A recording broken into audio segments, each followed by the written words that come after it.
In this video, I'll present you with some advices that you need to fix a broken relationship. Before I start, I'll tell you to subscribe and hit the bell to turn on notifications. Okay, the first one. Be attentive to what your partner is saying. When one partner is speaking, however his or her tone of voice, the other partner is looking and listening to them. Even if there is disagreement, it is evident that what the other has to say is still important. The second one. Show concern and compassion. Couples who have lost each other's trust and support, whether just recently or over a long period of time, may still show concern when either expresses authentic heartbreak. If they are not able to use soothing words or gestures, especially if being blamed in the moment, they show consideration for their partner's distress by their body language or facial expression. It is as if they know where the breaking point is and do not want to go there. Compassion rules over dominance when the other partner drops into a genuine place of heartache. The third one. Remember times that makes you both laugh. There are times when I've been with a distressed couple where it appears that the hostility between them has taken over the relationship. They are arguing about the way they are arguing. They are unable to find anything in other or worthwhile to listen to. They are interrupting, invalidating, and yelling at one another. I feel like a referee in a professional emotional boxing match. Then, seemingly out of nowhere, one of them refers to an experience they've shared in the past or something that is happening between them, and they both start to laugh. The tension is immediately gone, even for just a moment, and both are looking at one another as if they are really just good friends playing at hating each other. Even if the fight resumes, it is evident that they are talking about is not all of who they are.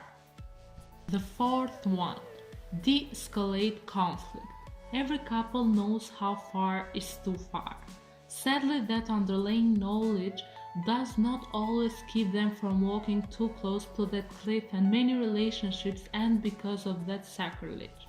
The de-escalation ray of hope happens when I see a couple recognizing when they are too close to saying or doing something that the other cannot get past. Seemingly out of nowhere and certainly out of character, one or both stops the interaction or takes it to a more caring place.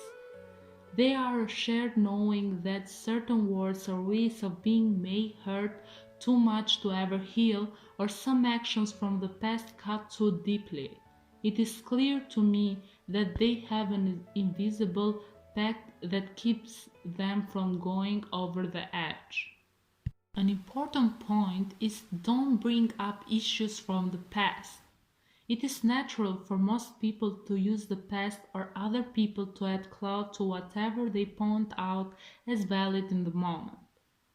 That is especially true when one partner feels he or she is losing the argument and feels that fortifying it with examples from the past or endorsements from other significant people will bolster its effectiveness.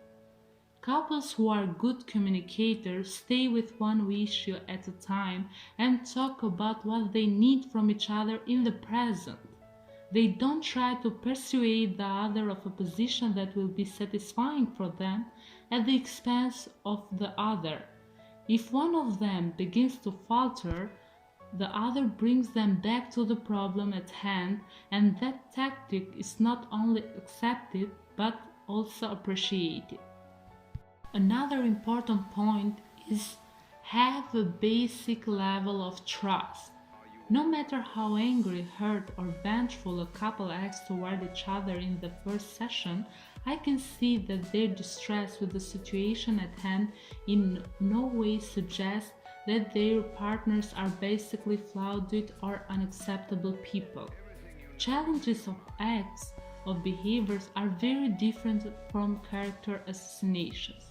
The issue at hand may have sorely undermined the relationship in their current crisis or long-term distance, but they would never state that the other person was unworthy of their love or basic respect.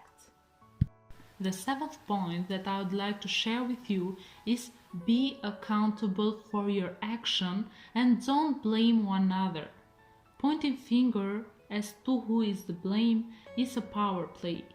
There is a bad guy who is properly dealt with and a good guy Victor wins the battle and loses the war. So many fight between couples thinking this assignment of accountability and whatever appropriate consequence result. There is that magic moment in therapy when both partners realize that they'll play a winning game when each owns their individual contribution to what has gone wrong. It sometimes takes some skill building, but it is unmistakably remarkable to witness when the interaction turns in that direction. And the last but not the least, turn your negative energy into something loving. There is no hope where there is no life. I'll take a passionate, angry, upset couple anytime over two people who sit in a room wishing they could be anywhere else and disappearing into three-dimensional cardboard cutouts. The door to the outside office might as well be made of concrete and bars as the room I treat as a heaven begins to feel more like a prison. An honest-loving couple who allows their relationship to diminish into a lifeless, complicated set of rituals has the biggest burden by far. High, angry energy can morph into high, loving energy. Deadness is hard to revive. Thanks for watching. See you next time.